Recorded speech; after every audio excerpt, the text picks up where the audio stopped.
مدینہ منورہ جانے والے کس ادب کے ساتھ، طریقے کے ساتھ وہ بارگاہ رسالت میں حاضری دیں، تو کون سے ایسے ادب ان کو ملحوظ خاطر رکھنے چاہیے، اس حوالے سے رہنمائی فرمائیں۔ سب سے پہلے تو یہ کہ جب آپ مکے مدینے دونوں سفر اختیار کر رہے ہوں تو اس پر اللہ پاک کا شکر ادا کریں کہ اللہ پاک نے یہ بہت بڑی نعمت آپ کو عطا فرمائی ہے، اور جتنے بھی گناہ ہیں اس سے آپ توبہ کریں، جو قرض آپ کے اوپر ہے، حقوق العباد آپ کے اوپر ہیں، اسے ادا کریں، اور بالکل ایک سعادت سمجھتے ہوئے آپ حرمین طیبین کا سفر اختیار کریں۔ مدینہ منورہ بالخصوص جب آپ پہنچیں تو وہاں بنیادی نیت آپ کی یہ ہونی چاہیے کہ میں نبی پاک صلی اللہ علیہ وسلم کی بارگاہ میں حاضر ہو رہا ہوں۔ آپ یہاں تک اندازہ لگائیں کہ بعض علماء نے یہ ارشاد فرمایا کہ وہ یہ بھی نیت نہیں کرے گا کہ میں مسجد نبوی علی صاحبہ الصلاۃ والسلام میں حاضر ہو رہا ہوں۔ اس کی بنیادی نیت، اب یہاں دو طرح کے الفاظ ہیں، ایک یہ ہے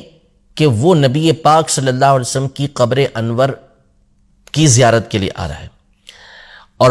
بعض علماء نے بالخصوص مالکیہ جو علماء ہیں انہوں نے یہ فرمایا کہ وہ یہ نیت کرے گا کہ میں حضور پاک صلی اللہ علیہ وسلم کی بارگاہ میں حاضر ہو رہا ہوں، ٹھیک ہے، کیونکہ آپ کی جو دنیا سے تشریف آوری کے بعد زندگی ہے وہ دنیاوی زندگی ہی کی طرح ہے، تو یہ نیت رکھ کے وہ مدینہ منورہ جائے گا کہ میں نبی پاک صلی اللہ تعالیٰ علیہ وآلہ وسلم کی بارگاہ میں حاضر ہو رہا ہوں۔ اور پھر نبی پاک صلی اللہ علیہ وسلم کے اس انداز کو اپنے پیش نظر رکھے۔ قاضی ضیاء المکی رحمۃ اللہ تعالی علیہ اپنی کتاب البحر العمیق میں ایک حدیث مبارکہ، ایک روایت لے کر آئے ہیں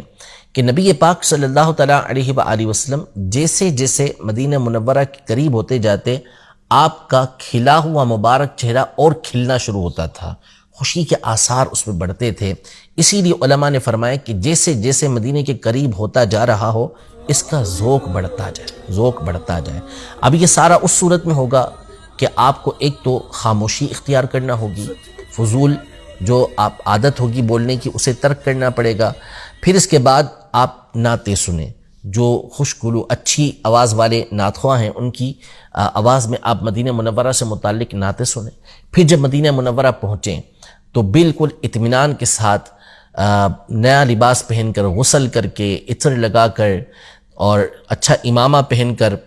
نبی پاک صلی اللہ تعالیٰ علیہ وآلہ وسلم کی بارگاہ میں حاضر ہونے کی نیت سے مسجد نبوی علی صاحبہ الصلاۃ والسلام کی طرف جائیں، اور پھر ہونا تو یہ چاہیے کہ آپ باب البقیع سے داخل ہوں، لیکن چونکہ اب باب البقیع سے داخل نہیں ہونے دیا جاتا تو آپ باب السلام سے داخل ہوں۔ وہاں تک پہنچتے پہنچتے بھی، باب السلام تک پہنچتے پہنچتے بھی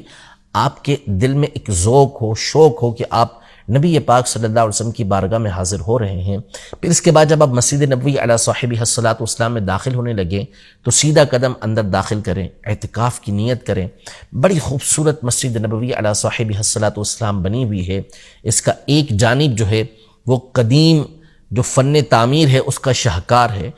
ترکیوں کے دور کی اس کے اندر تعمیرات موجود ہیں، نوری نور وہاں پر ہے۔ تو جو بائیں جانب ہے تو وہاں کچھ آگے آپ کو بہت خوبصورت نیا انداز نظر آئے گا، لیکن علماء نے ارشاد فرمایا کہ جب حاضر ہو رہا ہو تو اس وقت مسجد نبوی علی صاحبہ الصلاۃ والسلام کے نقش و نگار کو، اس کے ڈیزائن کو بھی نہ دیکھیں، بلکہ سیدھا نبی پاک صلی اللہ علیہ وسلم کی بارگاہ کی طرف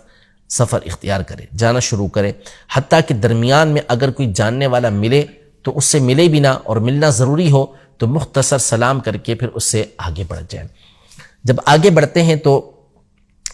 جو پہلے کا دور تھا اس کے حساب سے علماء نے بیان کیا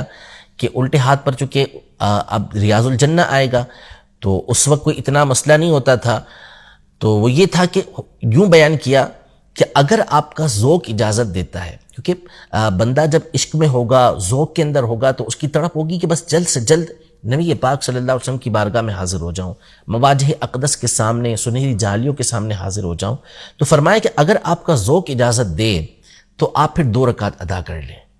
اگر اجازت دیتا ہے ذوق، ورنہ پھر نبی پاک صلی اللہ علیہ وسلم کی بارگاہ میں آپ حاضر ہو جائیں۔ جب آپ پہنچ جائیں سنہری جالیوں کے سامنے تو پہلے نبی پاک صلی اللہ علیہ وسلم کی بارگاہ میں حاضر ہوں۔ علماء نے یہ ارشاد فرمایا کہ لمحہ